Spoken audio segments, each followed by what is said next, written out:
Guys, it's Nicole and I'm back again with another tutorial. This time we're going to be doing binding. I'm going to be doing a single fold binding. You can also do double. This is just what I find to be the easiest. Now I am using a Liverpool. When you do use Liverpool, you want to use a single fold only because the fabric is thicker and going through a lot of layers of fabric is going to put your machine to work basically. So when I cut my strip, I do 1.5 inches wide. If you're using a thinner fabric and you're going to be doing double fold, you can do 1 3/4 inch or 2 inches wide, but I prefer to do the single fold. So again, this is 1.5 inches wide, and then when you measure this is the arm opening. So when you measure the arm opening, I take off about 1 inch. I make my binding about 1 inch shorter. When I do the neck, I do about 2 inches shorter. Now, if you're getting, if your fabric is pulling around the binding, that's going to be because your binding is too short.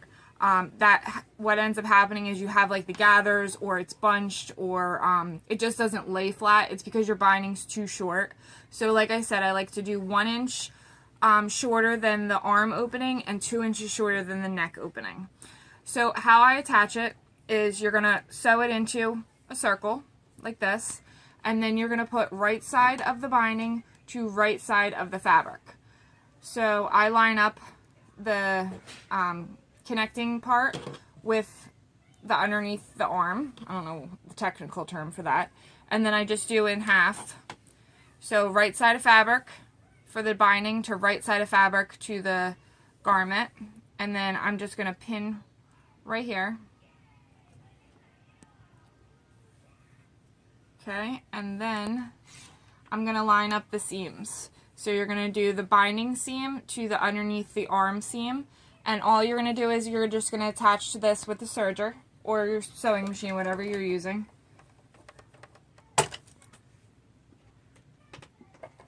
Okay, so we're just going to attach the binding to the garment.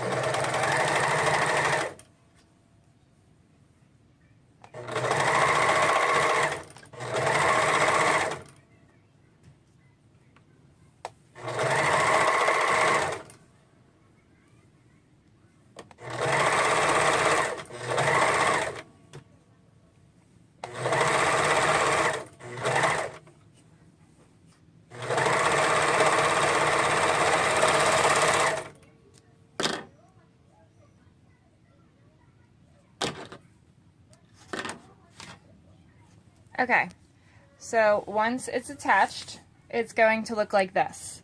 So this is the right side of your fabric, this is the binding, okay? That's what it's going to look like. And then what I like to do is I like to serge over top of the edge of the binding. I loosen my tension when doing this so that you don't lose the stretch. And I've already done that on this arm. So this is what it's going to look like. It's just serged on the edge. What this does, especially if you're using a fabric that rolls, this will make it sturdy so that it doesn't roll. Also, when you fold it over and pin it, what will happen is you'll actually have something to feel on the back side of it for when you're using either a cover stitch or your sewing machine to top stitch. Pause. Alright, so now we have our binding attached to our bodice, and we also have the serged edge of the binding. Okay, so what you're going to do next is you're going to basically just fold over your fabric. Okay, you want your binding, where your binding meets your garment, you want that to be pushing up, and then you're going to fold over the binding strip to cover up that seam, and then you're just going to pin. So you're literally just going to go all the way around the opening, and you're just pinning one time. Or, I mean, you're just folding it over one time and pinning. So you always want the seam that attaches your binding to your garment, you want that to be pushed up towards the binding, and then just fold it over like that and pin. Super simple. This literally takes like 10 minutes. Okay, so the last step, now I've already pinned the binding down. So the last step, I'm going to use a cover stitch. You can also use a twin needle or even a single needle in a sewing machine. What you're going to do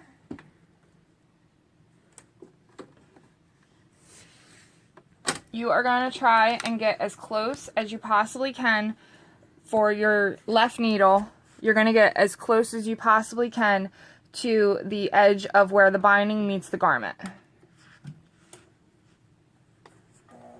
Now when you go over the seam under the armpit, it's going to be the thickest seam.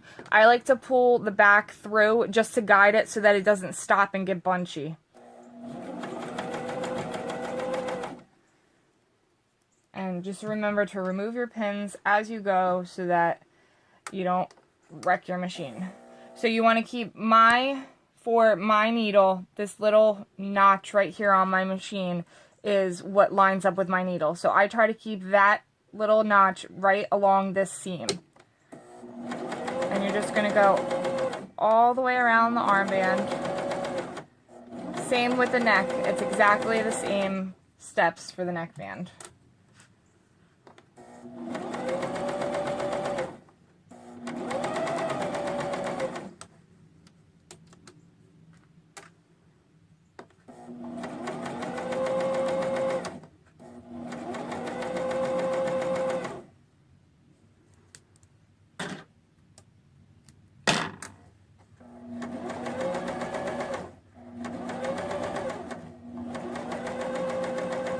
And then to lock the stitch, I go over my original starting point, just a couple stitches, and it locks the serger, or the cover stitch.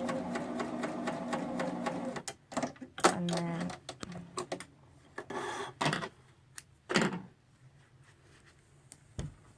you can also, the back thread, you can knot this off if you like, just for extra reinforcement. Sometimes I do, sometimes I don't. If it's for a customer, I always do. If it's for myself or my daughter, I typically don't, just because I'm lazy like that. And that is what it will look like. You know, obviously the closer you can get to the edge, the better. Takes practice. I mean, I still sometimes don't get it all the way, as long as it's even. But that's how you do binding. And that's a single fold. So this is the inside. So you can see... So that's the inside. You can see there is the cover stitch hem. Here is the serger, which just basically encases the free edge. It just looks neater to me. Now, if you're doing a double fold, you're not going to see this serged hem. Basically, it's just going to be double folded over, and all you would see would be the cover stitch backside. So that's it, guys. If you have any questions, feel free to let me know. But this is literally the easiest way I've ever found to do binding. There are binding attachments that you can use for your cover stitch machine. I don't like them only because you have to do the binding flat and you can't do it in the round, so you're going to have that side seam. I just don't like the way it looks. I think it always looks better in the round. So once this dress is completely done, I'll post pictures to show you guys. But that's it. Let me know if you have any questions. Thanks, guys.